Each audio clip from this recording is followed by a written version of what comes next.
Some houses remember the laughter that once filled them.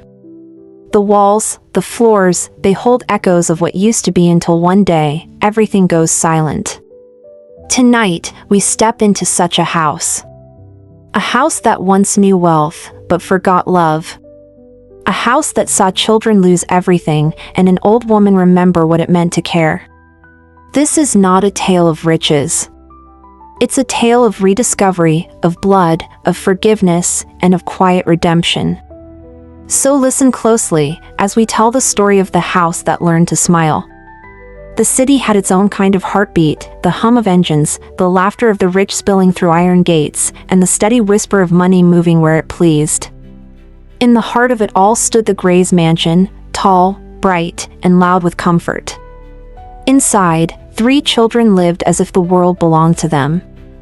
Elena Gray, 15, sharp-tongued and restless, spent her days scrolling through endless screens, mocking the house staff, and sighing at anything that required patience.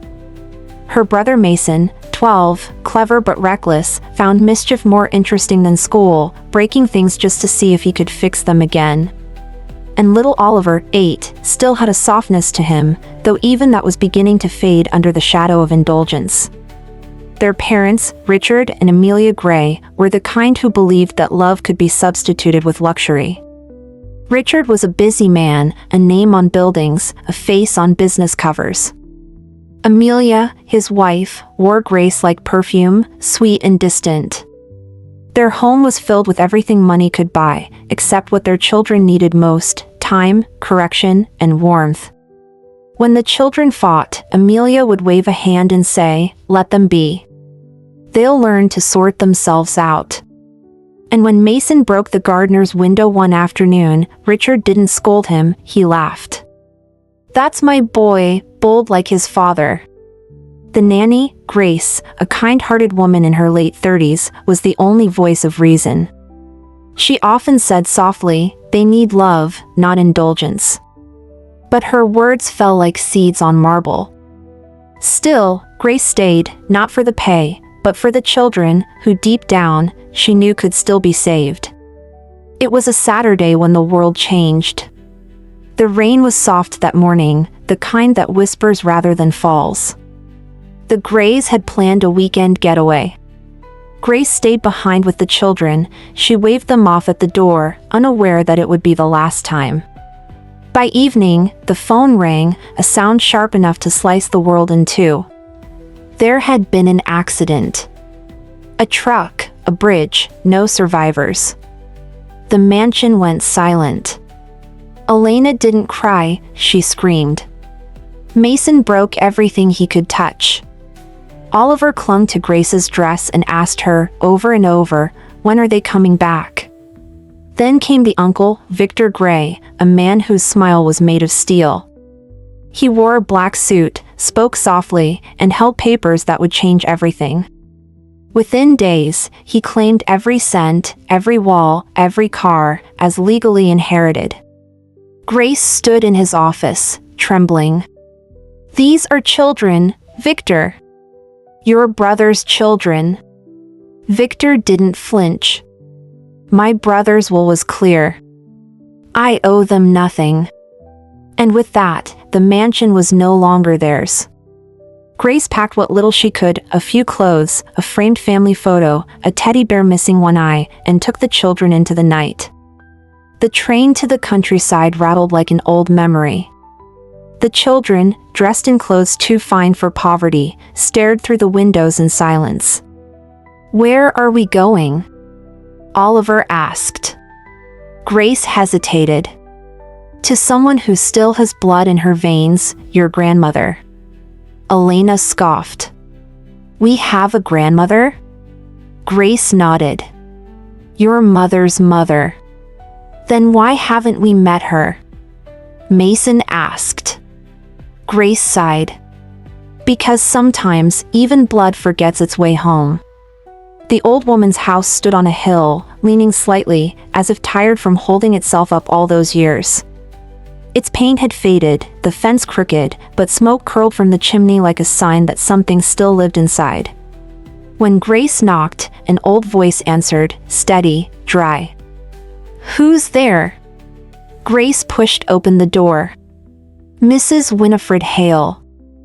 I've brought your grandchildren." The old woman, hair silver, eyes pale and cold as uncut glass, stood still for a moment. "Why?" Grace's voice trembled. "Their parents.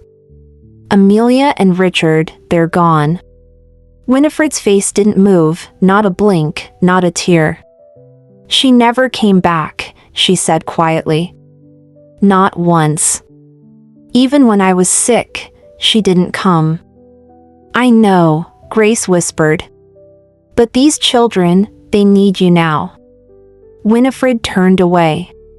"Leave them." And she did. Grace kissed the children goodbye and walked down that dusty road, tears trailing her like shadows. At first, the children hated it there. The beds creaked, the food was plain, and the nights were too quiet. "This place smells old," Elena muttered the first night. "It is old," Winifred replied, not looking up from her sewing. The silence between them was a wall. Elena rolled her eyes. Mason muttered things under his breath. Only Oliver sat near Winifred, watching the light of the fire dance across her wrinkled hands. "Grandma," he said one night, borrowing a word Grace had once used. "Don't call me that," she replied sharply. "What should I call you then?" "Just Winifred." But he kept calling her grandma anyway. Weeks turned to months. The children began exploring the town, a place small enough for everyone to know each other as stories. Mason fell in with a group of boys who skipped school and bragged about stealing fruits from the market. Elena found older girls who taught her how to paint her nails and speak with arrogance. Oliver stayed near home, learning how to plant beans and mend torn clothes. Sometimes, he'd find Winifred sitting on the porch, staring at the hills. "Were you always alone?" he asked one evening. Her eyes softened, just a little. "No. I had a daughter once." "Mom?" Winifred nodded. "Yes. But she forgot where she came from." Oliver frowned. "But, you still loved her?" Winifred's voice cracked for the first time. "That's the thing about mothers, child. We never stop, even when they do." Trouble came one humid afternoon. Mason had been caught stealing a wallet at the market.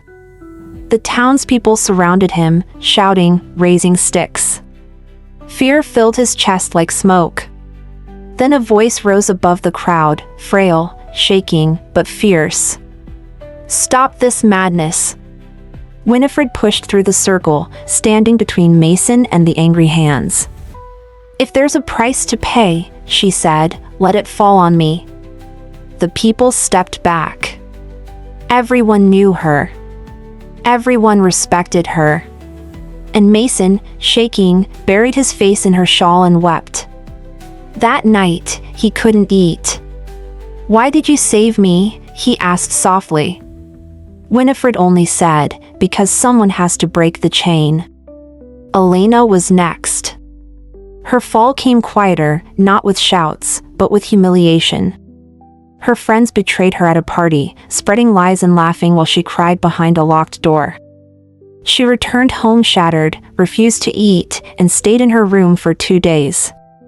Winifred watched from afar. On the third day, she went to the town and found those girls. Her words were sharp, measured, filled with a dignity that made even their laughter shrink. The next day, the girls came to the house, eyes down, apologizing. Elena didn't thank her grandmother. Instead, she shouted, "You shouldn't have interfered. You've made me look pathetic." Winifred said nothing. She simply turned away. That night, Elena tried to sneak out again, but Mason and Oliver, under their grandmother's orders, locked the door. She kicked and screamed until exhaustion took her. The next morning, Winifred handed her a newspaper.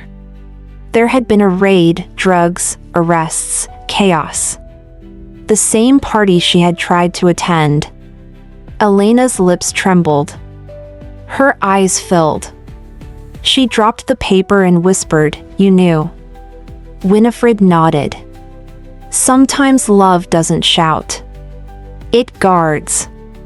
Days grew warmer. The air inside the house changed. Laughter began to live there again.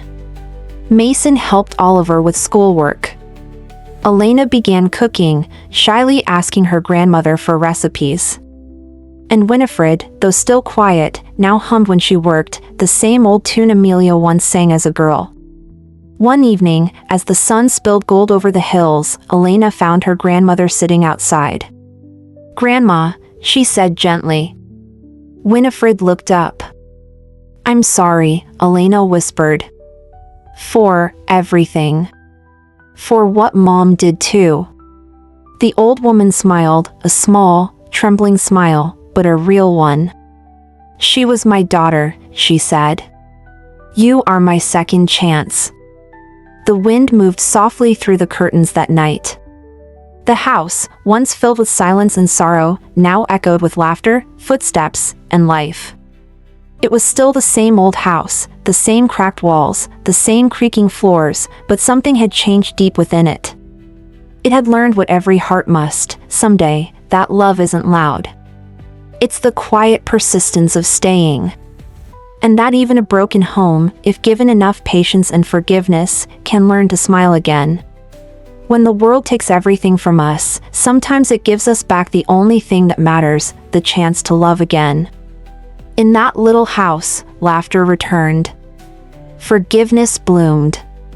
And 3 lost hearts finally found home, not in riches, but in the arms of an old woman who had forgotten how to smile.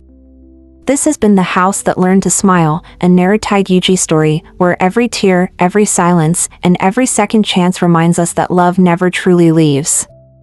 If this story moved you, remember to like, share, and subscribe, so that these stories may find others who need them, too. Until next time, keep your hearts open, and your homes warm.